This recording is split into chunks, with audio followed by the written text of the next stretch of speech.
Good evening and welcome to the Athenaeum of Philadelphia. I recognize so many of you who are here tonight with us virtually, but if this is your first time visiting, welcome. I'm Beth Hessel, the Executive Director of the Athenaeum of Philadelphia. You also see Tess Galen on your screen, who helps make sure that our programs run smoothly and you're able to get on, and our two guests tonight, who I will introduce shortly. If you're new to the Athenaeum, you have found this program because it's something that sounds interesting to you, and it is part of what we do as the Athenaeum, where we have been nurturing curiosity since 1814, providing access to books and ideas to a community of people who love to learn about history and the arts, about our built environment and how we interact with it, who love all things Philadelphia and how we are connected with the broader world. And so it's a pleasure to welcome you all tonight. If you are not a member, we encourage you to go to our website, philaathenaeum.org, and find out how to join and become a part of our growing community. It is lively and vibrant in this beautiful, beautiful historic building. So we invite you to be a part, whether you're in Philadelphia or farther away. It's a pleasure tonight to welcome you to the Athenaeum virtually. We have with us tonight a special conversation, a moderated conversation with two wonderful historians. Joan DeJean is a trustee professor at the University of Pennsylvania, and she's the author of 12 books on French history, and literature and material culture from the 17th to the 18th centuries. You can find many of those books at the Athenaeum. You can check them out and take them home and read them. Her books include The Invention of Paris, Making the City Modern. And if you want to read that book, I have it checked out right now. So get your name on the list and we'll make sure you get it next. The Age of Comfort, The Essence of Style, and most recently, and what we're going to be talking about tonight, Mutinous Women, How French Convicts Became Founding Mothers of the Gulf Coast. This is a fabulous book. I'm hearing rave reviews from everybody at the Athenaeum who has read it, that it is wonderful reading. Joining us this evening to moderate the conversation is Kathleen DuVal, who's professor in the history department at the University of North Carolina, Chapel Hill. She's the author of Independence Lost: Lives on the Edge of the American Revolution, The Native Ground, Indians and Colonists in the Heart of the Continent, and co-author of Give Me Liberty, An American History, and Interpreting the Continent, Voices from Colonial America. She's also working on a book that is a survey coming out in February 2024, just 1 year, from Random House, on the history of Native North America from the 11th to the 19th century, and looking at its implications for today, which I hope you all will be looking for, and looking forward to a conversation with her a year from now. But right now, I'd like to invite you all to join me in welcoming Professor Joan DeJean and Kathleen DuVal to the Athenaeum of Philadelphia. Well, thank you. Yeah. Thank you all. I want to begin by thanking people. Thank Beth for the invitation, Tess for doing the images behind the scenes, and especially Kathleen DuVal. I've admired Kathleen's work for a long time, but her generosity and collegiality are peerless, and it's wonderful to have her here tonight. The weak link in all this is me. I've been sick, quite sick for the past week, and my voice has taken a big hit. So I'm hoping it will hold up, and I'll do my best.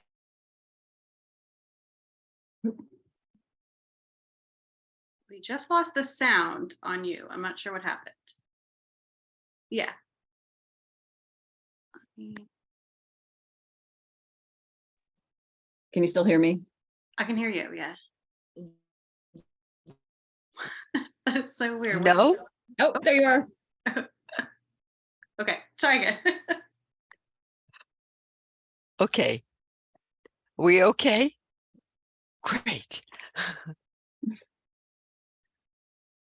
Well, thank you all for having me here. Thank you, Beth and Tess, so much for inviting me. I'm delighted to be here. So let me just start, Joan, by asking you to set the stage for all of us. Tell us sort of what and where and when was French Louisiana before we get started down into the details of the book.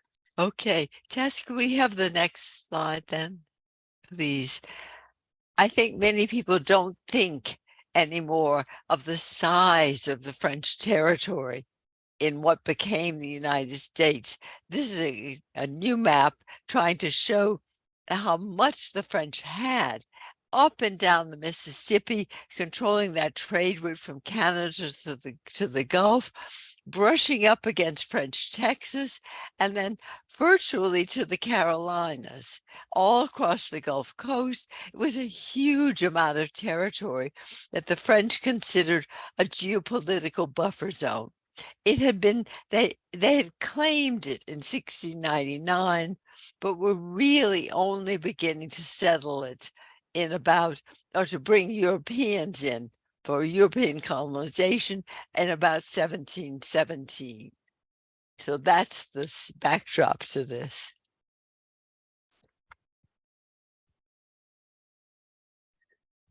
So your book is called Mutinous Women, How French Convicts Became Founding Mothers of the Gulf Coast. So could you start by just telling us some about these women, these mutinous women in France, and how they end up in Louisiana? Okay. Like many decisions regarding the European colonization, this one was based in finance. This is all a financial decision. 1718 to 1719 in Paris is the crucial moment for this story. At that moment, the French handed over their entire economy to one man, a Scottish economic theorist who had never worked with reality, only theory. And John Law, in the space of 1 year, founded the first French national bank, the first stock exchange anywhere in the world, and introduced paper money for the first time in Europe. There's a lot in 1 year, and all of the value of all of it was founded on that big hunk of territory. He claimed that Louisiana would make everyone rich. They would be an El Dorado, and the investors bought it. In May 1719, a share of his stock was offered at 500. By December 1719, that share was worth over 10,000. And it was during that period that Law could do whatever he wanted. He wanted women. Corrupt police officers were willing to arrest them for him. And that's when this whole scheme to deport women to Louisiana takes place. In 1719, 225 female prisoners in Paris were sentenced to permanent deportation in Louisiana. 195 were taken in chains to French ports. Most of them had been arrested precisely for this purpose. 135 were loaded onto ships and taken across the Atlantic. A few on a first ship called the Two Brothers, and most of them on a ship called La Mutine, the Mutinous Woman, that became the title of my book. So that in a nutshell, of course, the whole story's in the book in detail, but that's the basic story. Yeah. So why did John Law want women in? Why did he want? You said John Law wanted women. Why did John Law want women? Well, it's not clear that he ever thought it out. At some point, they knew that they're sending over men in numbers and no women. Women are not signing up. So someone gets the idea, and John Law agrees to it and is enthusiastic. And they just started arresting women massively for this. And so there's this pull of wanting women for French Louisiana, but there's also, I think you talk about reasons why these women there might be people who want these women to leave France, right? So what is in all kinds of reasons. It's hard to do this in a minute or so. Some families wanted to get rid of daughters, unruly daughters, too many daughters, poor families, husbands who didn't like their wives, denounced them to the police. the police were willing to ship them off. Yeah, that's amazing. So this is such a terrific story, and so many surprises like that in this book. And I know you're a very accomplished French historian. I wonder what sort of brought you to this story and brings you to sort of the shores of North America in colonial Louisiana. It was all by accident. Tess, if you could go to the next one. I spent so much of my life in the archives of the Parisian prison system, and one day I was looking for someone in 1719, arrested in 1719, and I found instead this dossier, and on the cover it said, it gave a name, not the person I was looking for, and someone had added, and other female prisoners destined for Louisiana. I was born in Louisiana and grew up there. It caught my eye. I opened the folder and I found all these extraordinary documents, such as this one. A list of women in prison, bonnes pour les îles, fit for the islands, so get rid of them. Not fit for France, fit for the islands. And that got me started. Yeah. So a chance encounter. Yeah, with this document, and then you just followed it. That's terrific. An archive discovery. So the viewers can see on this document the names of two women with some details about them, their ages. Can you tell us about a couple of the women that you were able to track? And I know some of them you only have them in one document, but some you have lots more information about. So I wonder if you can tell us about a couple of okay, I chose two for whom there's lots of documentation. First of all, a woman named Mayan, known to her friends as Manon Fontaine. Manon Fontaine was the kind of woman you don't get to track usually. A simple working class, poor woman, illiterate, no reason to be remembered in the pages of history. I was looking, it was in her file that I found all of this. She worked, and we'll have the next one, Tess. Next slide. Mayan Fontaine worked as a street vendor. She walked the cobblestones of Paris all day long, selling fruit. These women carried in a big heavy basket around their waist a selection of fruit for the day. And on their backs, they carried strapped to their waistline a heavier basket with stock, extra fruit to sell. And they would wander around all day long saying apples, baked apples, etc. It was not an easy life. When Manon Fontaine was 19 years old, there was a murder in Paris. They found a body. It was the middle of the night in December, pitch black. No one could see anything. Someone claimed after a few days that they had seen her at the scene of the crime. The police arrested her, and because of this bit of hearsay, top lawyers in France held her on trial for 2 years. An extraordinary ordeal. She was innocent. She proclaimed it. They didn't have a thing on her. But at the end of it, they found the irregularity. And that technicality allowed them to hold her in prison. And she was held in prison for 19 years. By the time she was 39, deportation was beginning.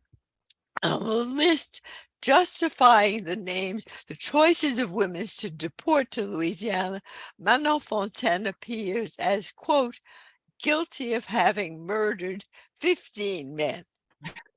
So the kinds of things that happened to this woman are quite amazing. She was 38 years old when she was deported. The second woman, to move to the next one, maybe, Tess. The second woman I want to mention briefly is, is that me? It's so broken up, the I can hear sound. you fine. I don't know. Okay. The second woman I want to mention was very different. Jeanne Mahou was from a small town in eastern France. She was a very literate, from a highly educated family. At age 15, her sister in Paris and brother-in-law brought her to Paris. They put her in service in a big household. Jeanne Mahou had a very definite self-image. She was not a servant. She didn't last very long. She quit. Her sister then found her an apprenticeship with a dressmaker. And this is an image of an apprentice dressmaker. You can see she's much better dressed than Manon Fontaine. They were intended to dress like their clientele. Apprentices, however, had to work and live in workshops, and male apprentices complained all the time about abusive work environments. Jeanne complained, and her sister and brother-in-law went straight to the head of the Parisian police and denounced her as a, quote, libertine. Their parish priest admitted he had never met Jeanne, but he nonetheless added that she was, quote unquote, on the road to ruin. And the police, within months, 17-year-old Jeanne Mahou was deported. So those are two examples of what, you complain about a workshop, or someone thought they saw you somewhere, and those are two of the women. Well, those are such great examples of what your book does so beautifully. It just like finding the woman who's in prison for so long and then gets deported, and these two very different women who are getting sent off together. And I think in some ways only you could have written this book. You have this tremendous background in French history. You're able to really make the streets of Paris come alive. I think people could get a sense of that when you're talking about, the woman carrying all the goods she's selling. Could you talk a little bit more about how you research the kinds of because there's so often these kinds of women, they just don't appear in history books. Right. And there are reasons for that. They're hard to find in the archives. Yeah. Could you talk a little bit more about your research? Yeah. There's a lot of luck, but there's also the fact that there are extraordinary archives in Paris, and we owe them to the revolution. The French Revolution, we always think of as destroying everywhere. When they destroyed the Bastille, they preserved all the documents in the Bastille. They said they were proof of the monarchy's wrongs against the French people. And they moved them virtually across the street to where they're still located. This building became an early public library. And today it's famous not only as a library, but it's the home of what's called the Bastille archives. In fact, it's all the prison archives from France, old regime France. And it takes luck. Not everyone is there, of course. They're also a mess. You see what I showed you inside Malcontents dossier. You just have to sit there and turn pages. And in this case, I was very lucky in that many of the women showed up. So that was a big factor. The archives of the Parisian Parliament preserve all the trial proceedings. They're also a mess, but you can find things like Manon's trial. So there are various kinds of archives that I don't think exist in other countries. And with luck, you can put them together.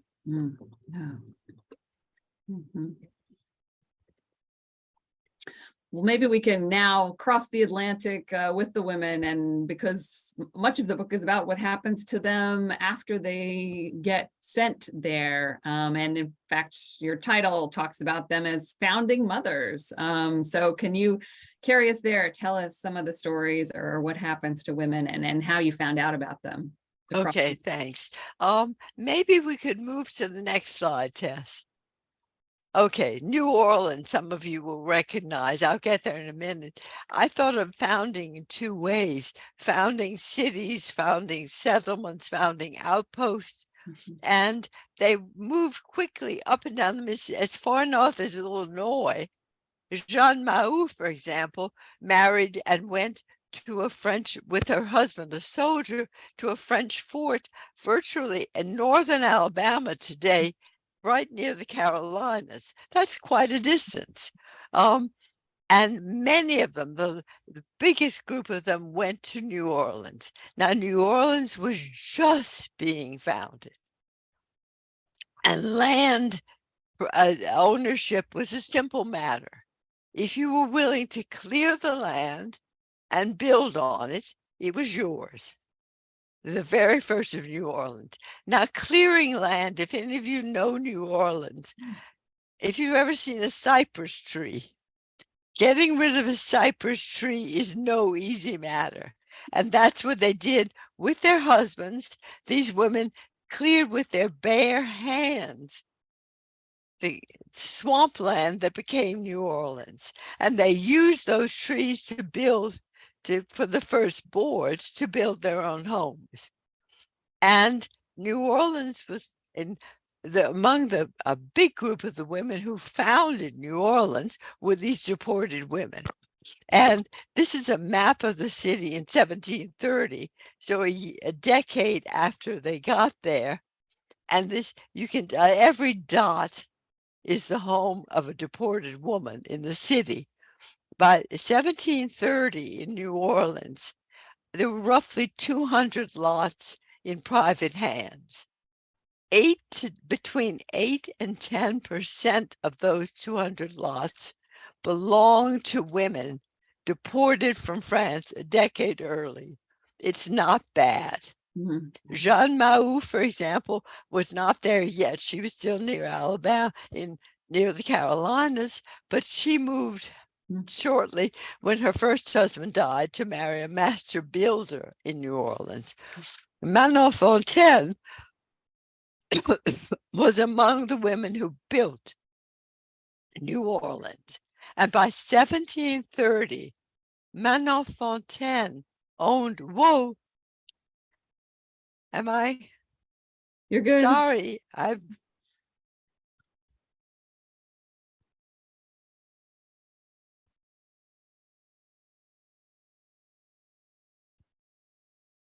Can you still see us, Joan? No, that's what I'm hoping to get back.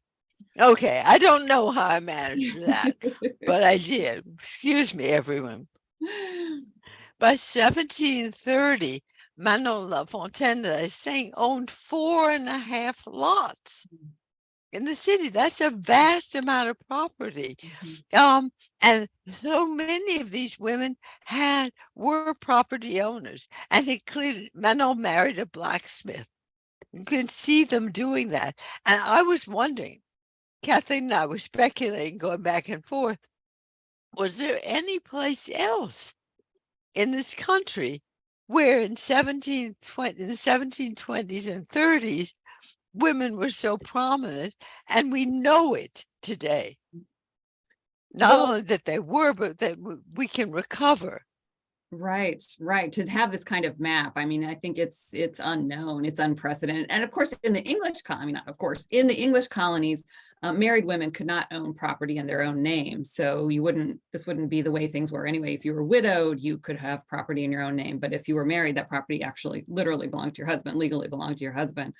So the only place I would think of that would be similar might be Santa Fe under Spanish law, which is similar to right. in this regard. Exactly. And in New Amsterdam, or part of New Netherland, which didn't exist by 1720. Right. It was New York and back under under English law. So no, this is really, really remarkable. And do we have, for example, for Santa Fe or New Amsterdam, are there any maps and keys allowing us to know exactly where everyone lived? There might be some similar things for New Amsterdam, but it's much smaller because it's so much, and it's so much earlier. And Santa Fe also much smaller. And I don't I don't know. I haven't seen any, I mean, nothing like this. This is amazing. And what I also love is that it's the first incarnation of the city. So it's commemorating the city's first decade. Mhm. And when you go through it, you can find all these women everywhere. In what is now the French Quarter, Mhm. right? Now many of the lots are in the husband's name, but under French law, they had a right to. Right, it's communal but- marriage property, right? Exactly. Yeah. But 2 of the lots are in Manon Fontaine's name Mhm. to the woman.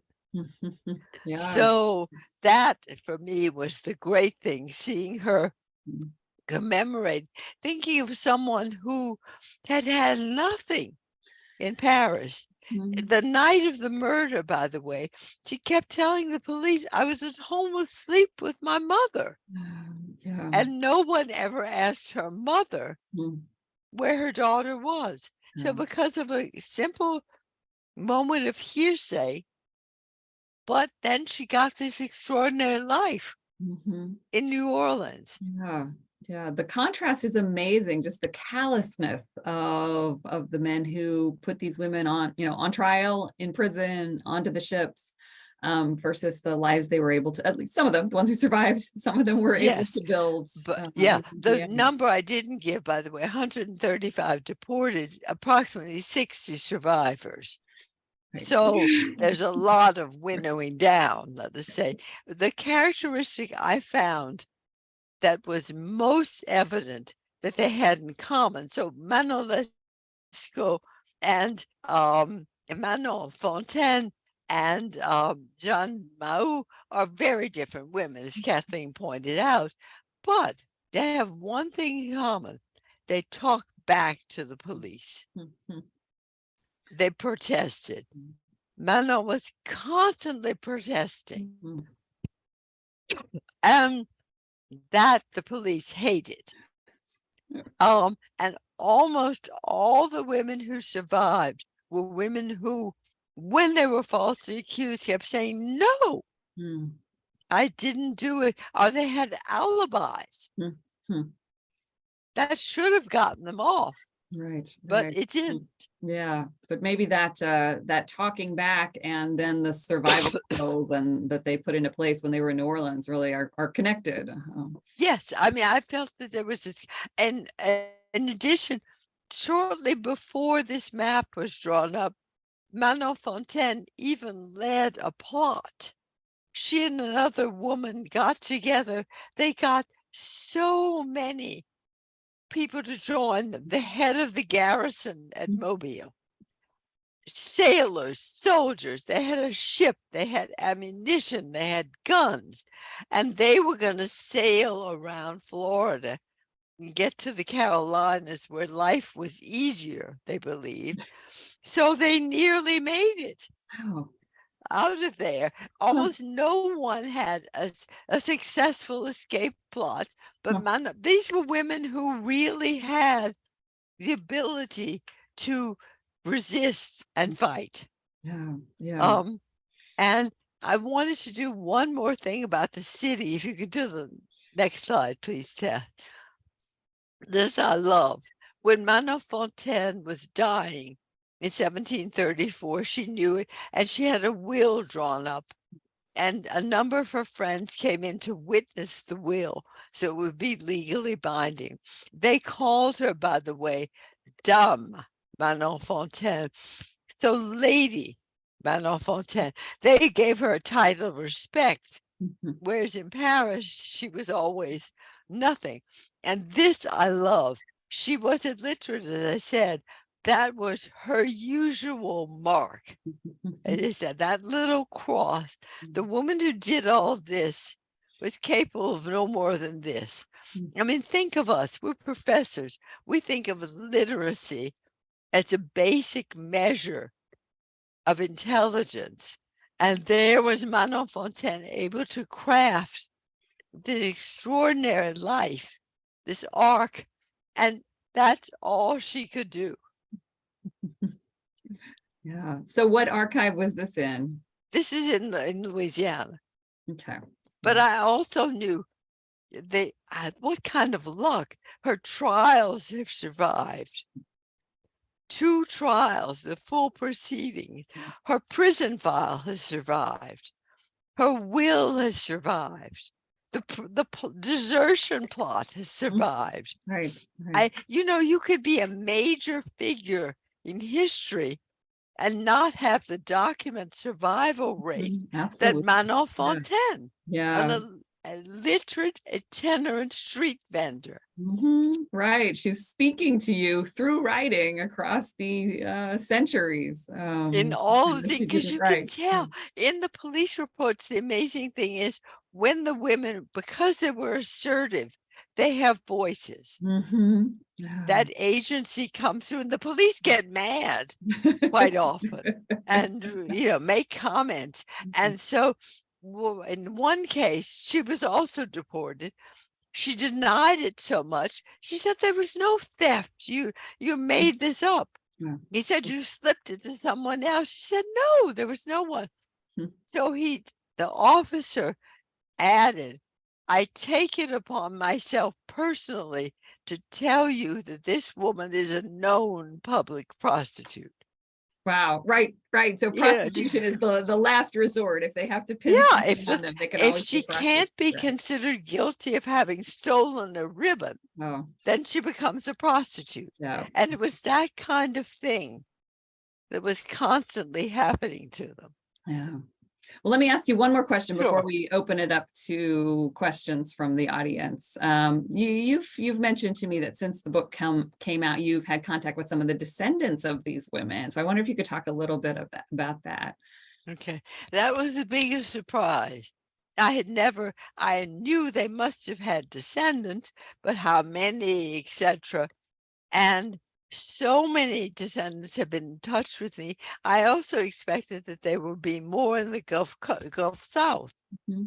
By now, I can assure you, these women have descendants all over the country, all over California, New York State, DC, Illinois, all over the Gulf South. Of course, someone in the med school of Kathleen's university, and his daughter and his granddaughter I've been in touch with. So they really are everywhere.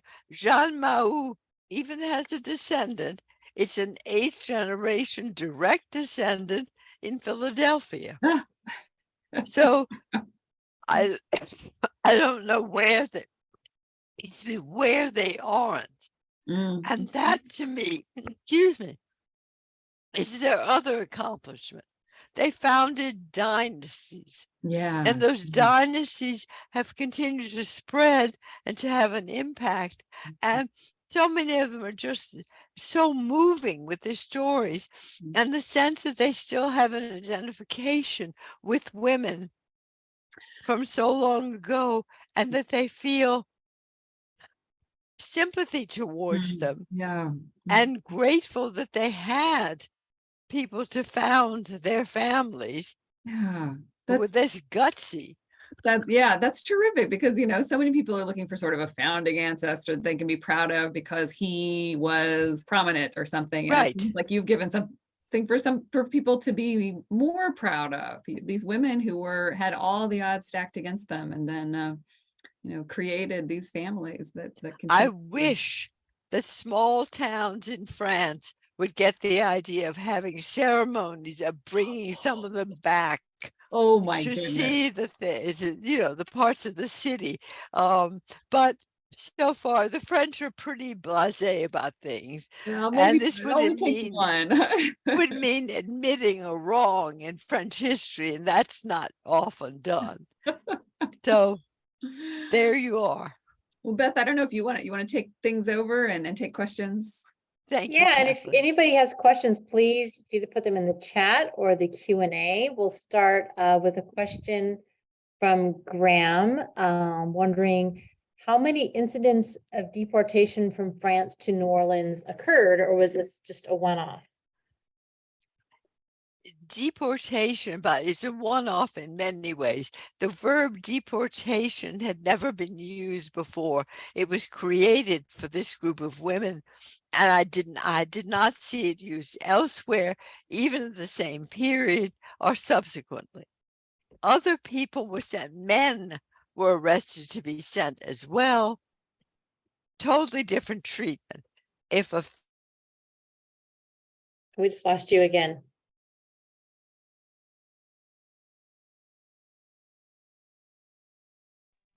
We can see you, we can't hear you.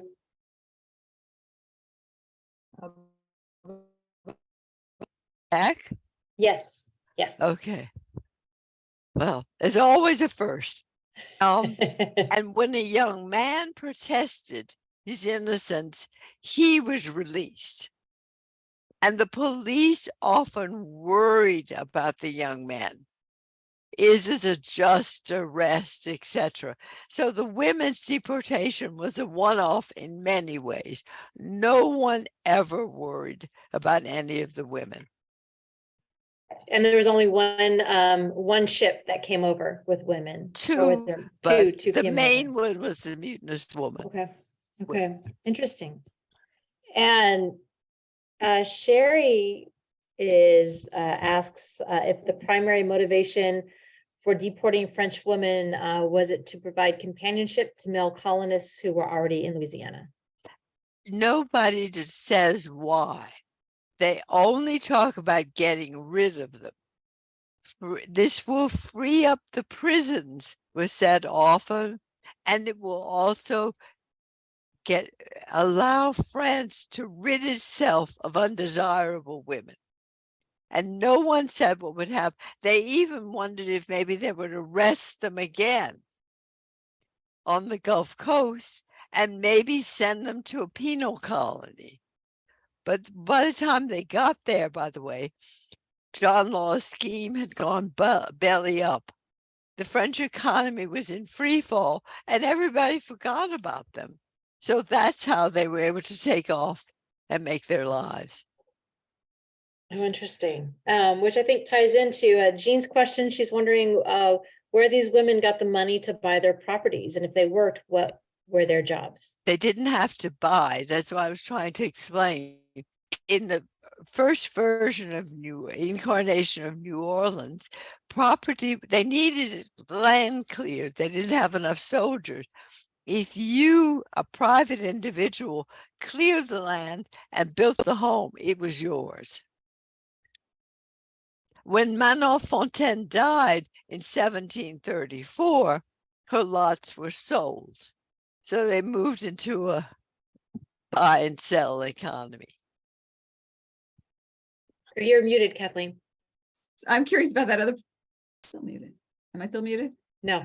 Okay, the other part of the question I'm curious about too, like what kinds of work did they do? Oh, the biggest, not many of them worked. They worked with their husbands. Some worked as servants. Very difficult because it was, as in so many colonies, there was no money to pay, and they were often in lawsuits years later trying to get compensation. So some did that. Some Manon took in sewing and embroidery, for example. So you traded favors with people. It's interesting. And Albert is wondering if yellow fever accounted for the reduction in the survival number on the jury. We have no idea. They would survive. The death toll takes place during crossing. The crossing, there's no record of disease on this ship. My guess would be starvation. They improperly loaded the ship. There were enough supplies, barely, for the captain and crew, and nothing allotted for the women.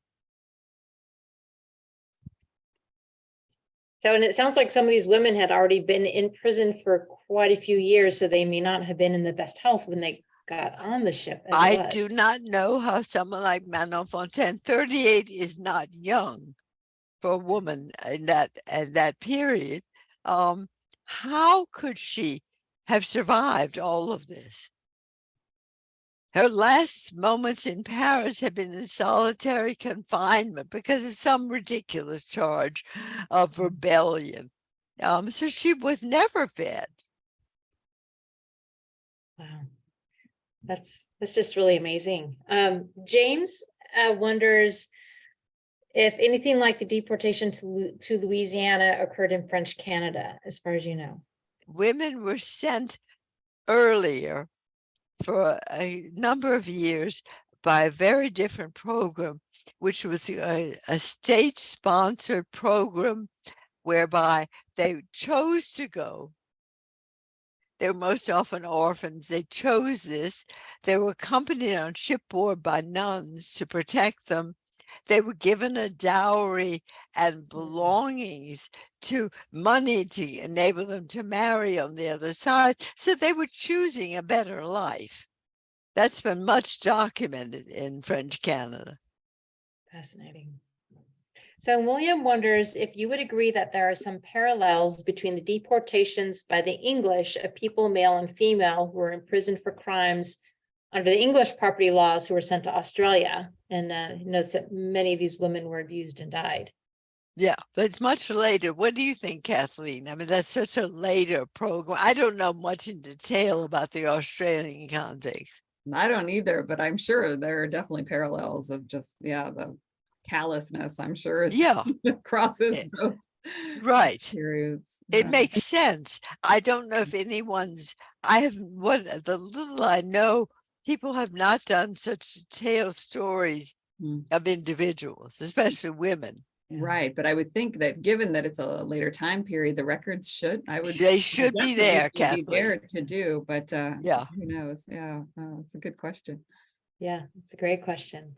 And you can only imagine that each of these countries were learning from one another and paying attention to what was done and getting ideas. Right. I think probably that's the origin of the idea of deportation.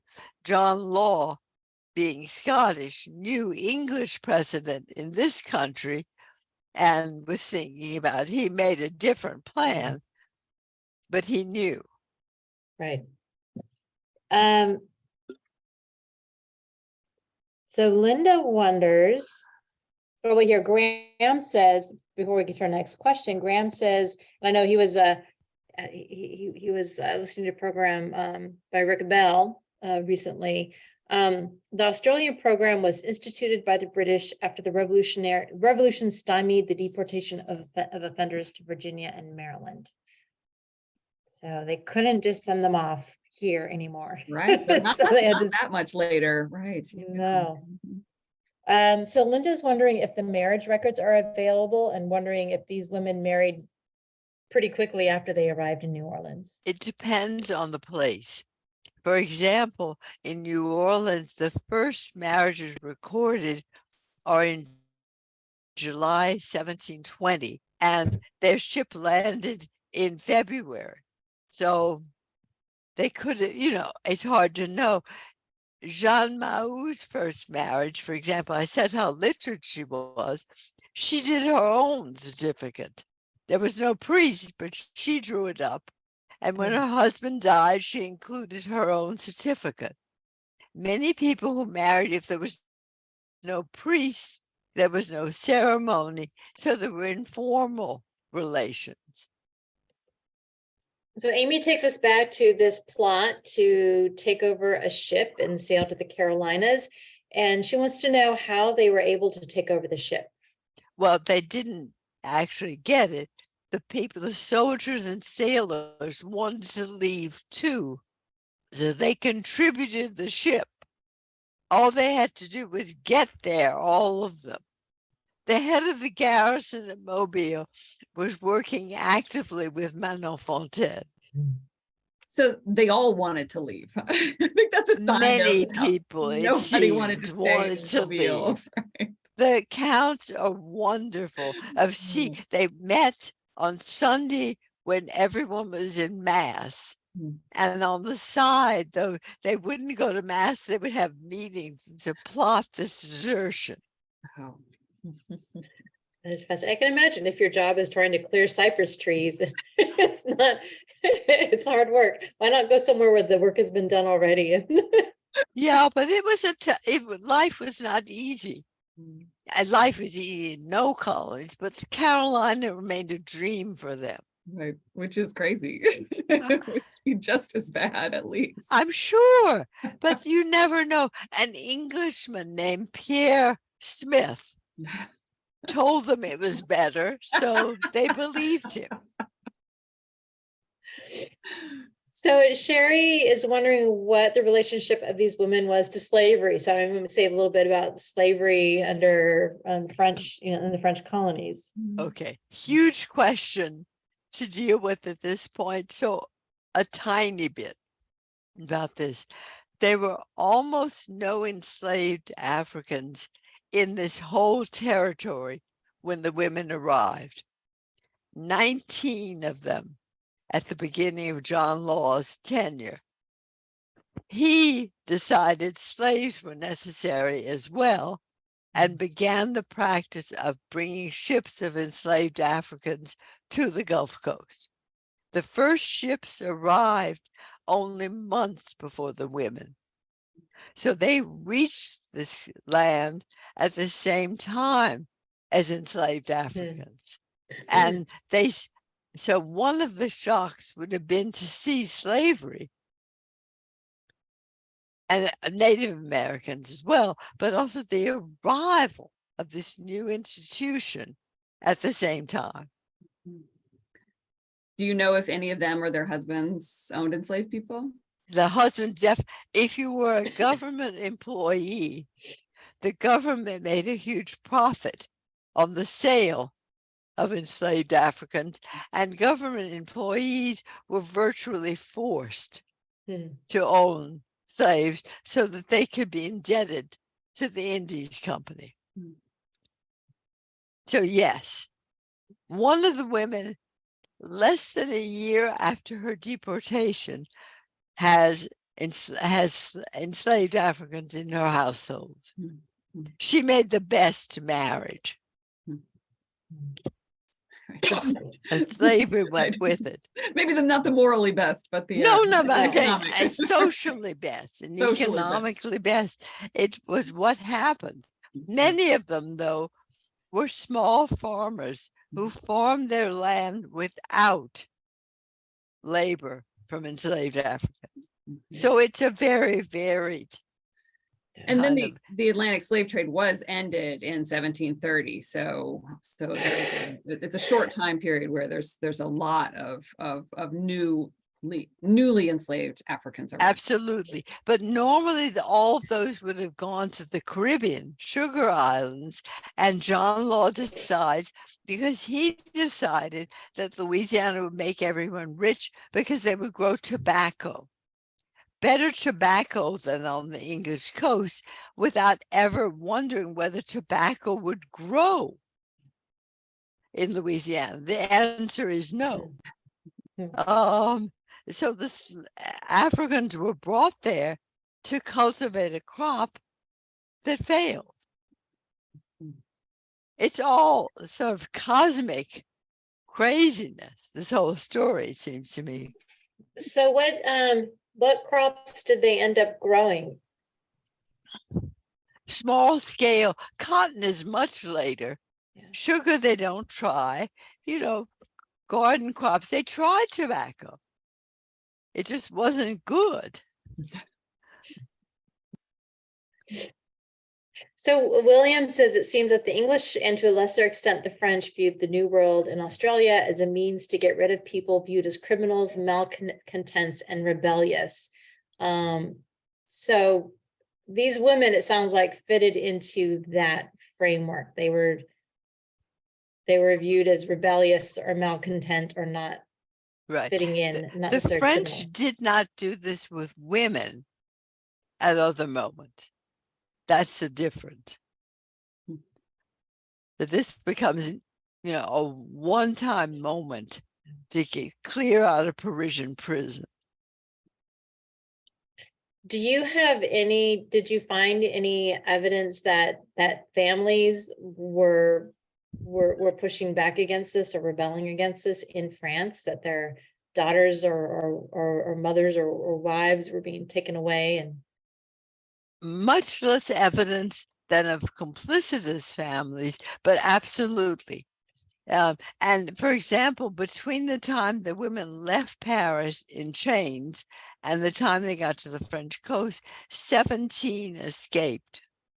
Most of them escaped because boyfriends or husbands, etc., came and helped them. They had tried to get their release.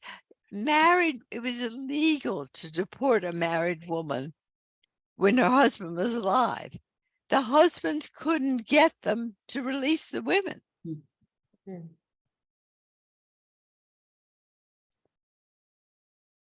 Interesting. So Tess is wondering if any of this, as far as you know, is taught in schools in Louisiana.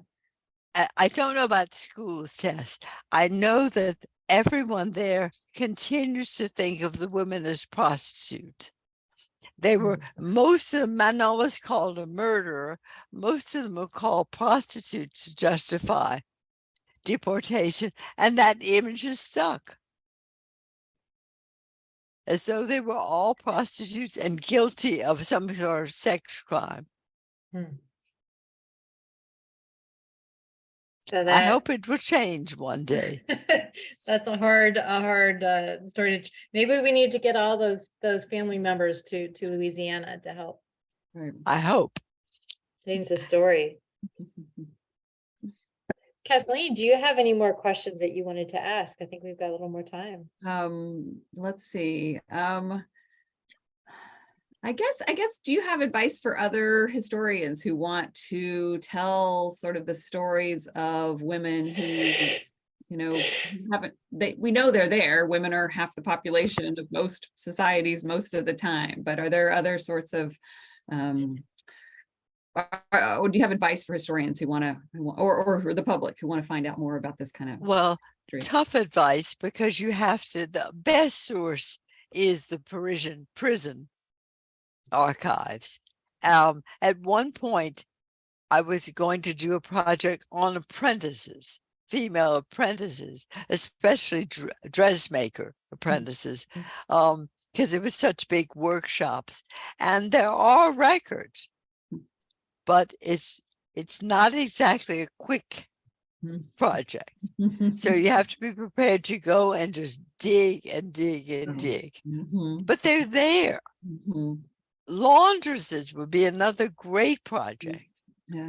In Paris, so many laundresses, so many records.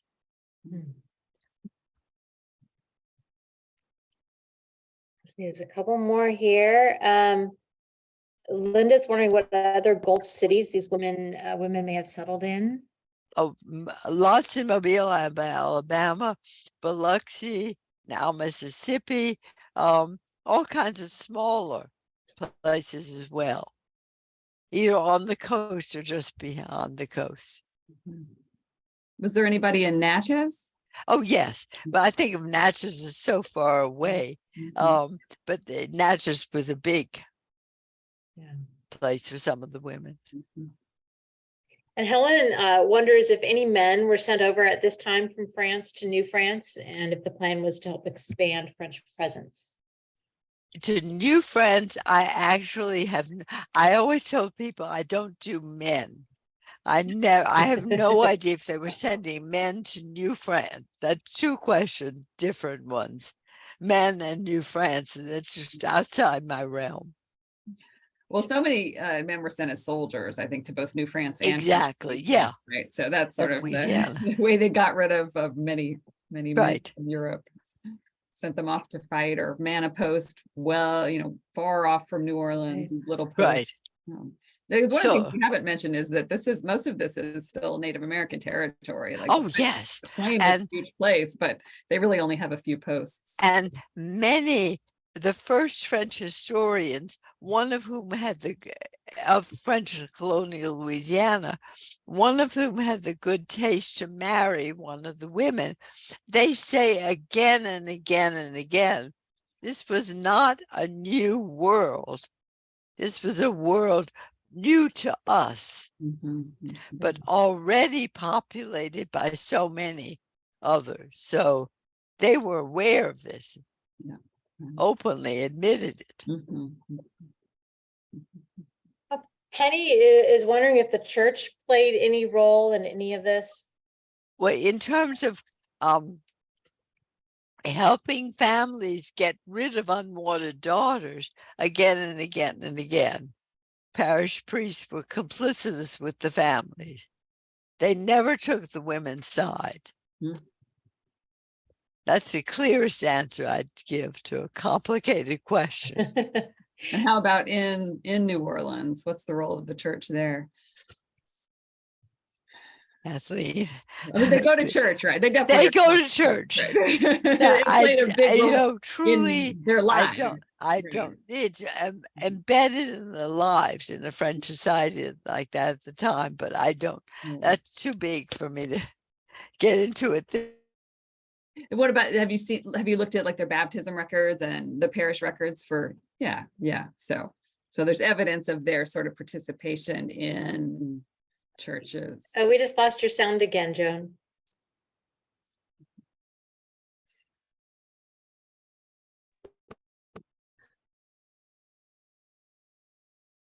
No.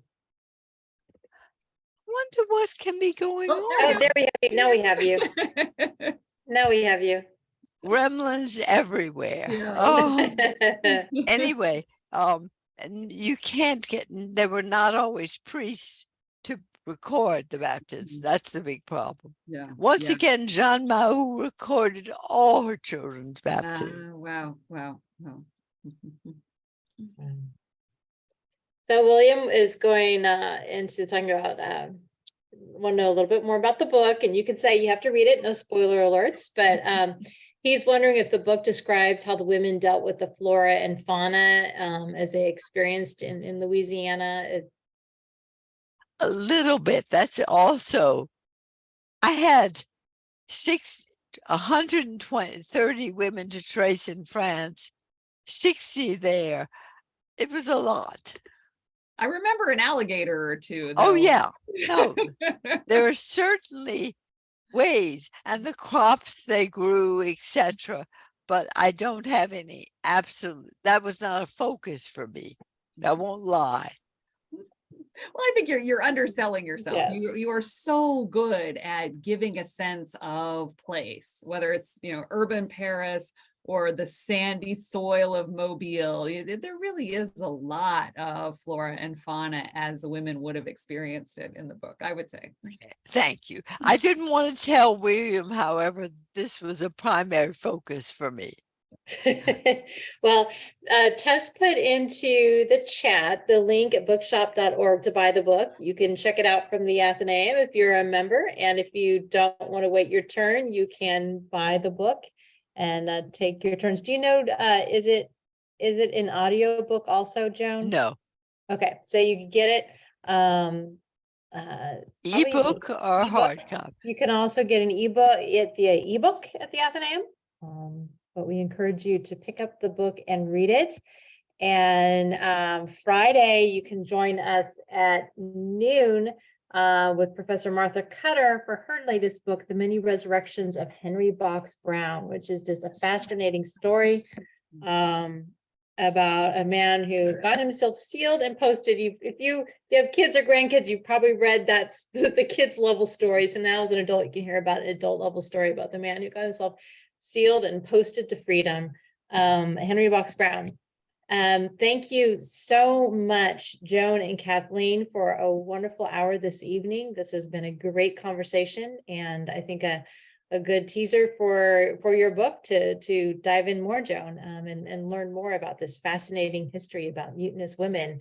And Kathleen, we look forward to inviting you back too when your book comes out in a year. Thank you. Thank you. Thank you all. Thank you, everyone. And thanks for putting up for my microphone and my voice. It all happens, but you're hearing lots of great thank yous from everybody. Anita, Amy, Sherry, William, Graham, all saying thank you for a wonderful presentation. Thank you so much. Thank you. Have a fantastic evening. Okay, thanks See you all. soon. Bye.